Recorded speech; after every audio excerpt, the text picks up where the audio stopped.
One person boils rosemary leaves, another massages rosemary oil into their scalp. Someone else adds a few drops of rosemary essential oil into their shampoo. And they all swear their hair has doubled in thickness. But here's the question. If all of these are called rosemary, why are people using such different products? Are they actually the same thing? Or is there a specific compound actually responsible for hair growth, and is it hiding in only one of them? Today, we're not fact-checking influencers. We're going to follow the scientific evidence and see what the latest research actually says. So before we look at the studies, we need to clear up one of the biggest misconceptions on the internet. Using science to separate facts from myths in health and beauty. Here, we explore the evidence behind the claims and discover what truly works. If you enjoy science-based insights and want to separate facts from hype, subscribe and join me on this journey. Most people think rosemary equals rosemary oil. Scientifically, that's simply not true. There are at least 3 completely different rosemary products. First, rosemary essential oil. This is produced through steam distillation. It contains almost all of the plant's volatile compounds, things like camphor, 1,8-cineol, borneol, and several other aromatic molecules. These are the compounds responsible for rosemary's distinctive smell. Second, alcoholic rosemary extract. This is made by soaking the plant in ethanol. Something interesting happens here. You still extract some essential oil, but you also pull out a huge number of non-volatile compounds, polyphenols, flavonoids, terpenoids, and molecules like carnosic acid and related diterpenes. Chemically, this is a completely different product. Third, rosemary hydrolate. This is the water left behind after steam distillation. It contains only tiny amounts of essential oil, but it keeps many of the water-soluble compounds. Once again, a completely different chemical profile. And this is the first important clue.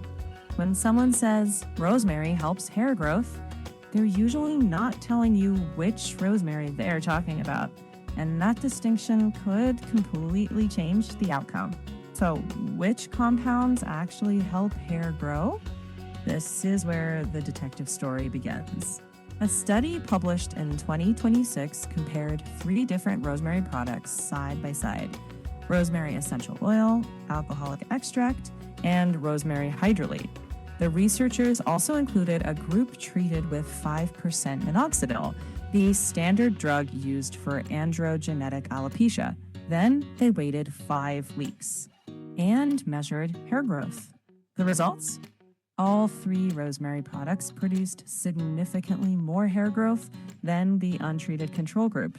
Even more surprisingly, they also outperformed the minoxidil group in this mouse experiment. Now, before anybody gets too excited, there's a very important disclaimer. This study was performed on mice, not humans, so we cannot directly conclude that rosemary is better than minoxidil in people. But this study gives us something incredibly valuable. It compares the 3 rosemary preparations directly. So, did one win? Surprisingly, no. All 3 showed statistically significant improvement. But the researchers did not report a clear winner between them. Essential oil wasn't proven better than the alcoholic extract. The alcoholic extract wasn't proven better than the hydrolate. At least not in this study. So the case isn't closed yet. Then another study shifts the picture. When we look beyond this experiment, a pattern starts to appear. Several independent studies investigated alcoholic rosemary extract specifically. One of the most well-known was published by Murata and colleagues. Their findings were fascinating. The alcoholic extract reduced the activity of an enzyme called 5-alpha reductase. This enzyme converts testosterone into DHT, and DHT is one of the major biological drivers of androgenetic hair loss. Even more interesting, The researchers identified one compound that appeared especially important, a diterpene derivative related to carnosic acid, called 12-methoxycarnosic acid. This compound is found primarily in the extract, not in pure essential oil. So if your goal is reducing DHT, the alcoholic extract may have a real advantage. Then why is everyone using essential oil? Because essential oil is doing something different. Multiple studies suggest rosemary essential oil may improve scalp blood circulation, reduce inflammation, lower oxidative stress, and activate the WNT beta-catenin pathway, one of the key signaling pathways involved in switching hair follicles back into the active growth phase. One particularly interesting study used a modern drug delivery system called microsponge technology. Instead of simply applying rosemary oil, they packaged it into microscopic carriers that released it slowly into the hair follicles. The result? Even greater follicle retention, greater activation of hair growth pathways, and in their animal model, hair growth that actually exceeded the performance of standard minoxidil. Again, that's an animal study, but it's still impressive. Now, the story gets really interesting. Think about what we've learned so far. The alcoholic extract seems better at reducing DHT. The essential oil seems better at improving the follicle environment.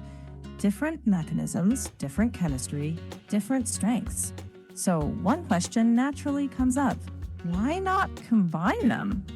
Imagine a formulation that contains the volatile compounds from the essential oil, the polyphenols from the alcoholic extract, and maybe some water-soluble compounds from the hydrolate.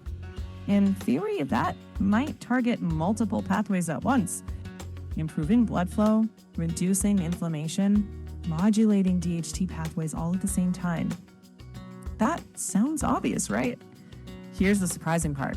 Almost nobody has rigorously tested that idea in humans.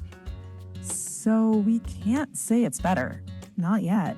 This is still just a scientific hypothesis. But based on everything we currently know about rosemary chemistry, it's one of the most interesting unanswered questions in hair loss research. So, what's the verdict? If I had to answer using only today's scientific evidence, there is no single winner. If your primary goal is targeting DHT, the evidence currently leans slightly toward the alcoholic extract. If your goal is improving scalp circulation, reducing inflammation, and supporting the follicle environment, the essential oil has very strong evidence.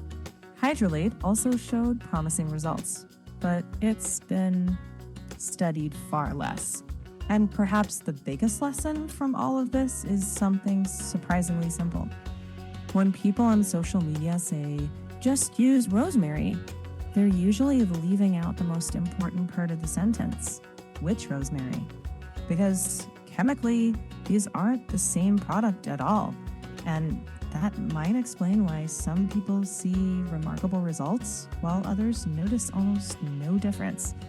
Sometimes the question isn't whether rosemary works, it's whether you're using the right version of rosemary. And that's a completely different question. If you enjoy science-based insights and want to separate facts from hype, subscribe and join me on this journey.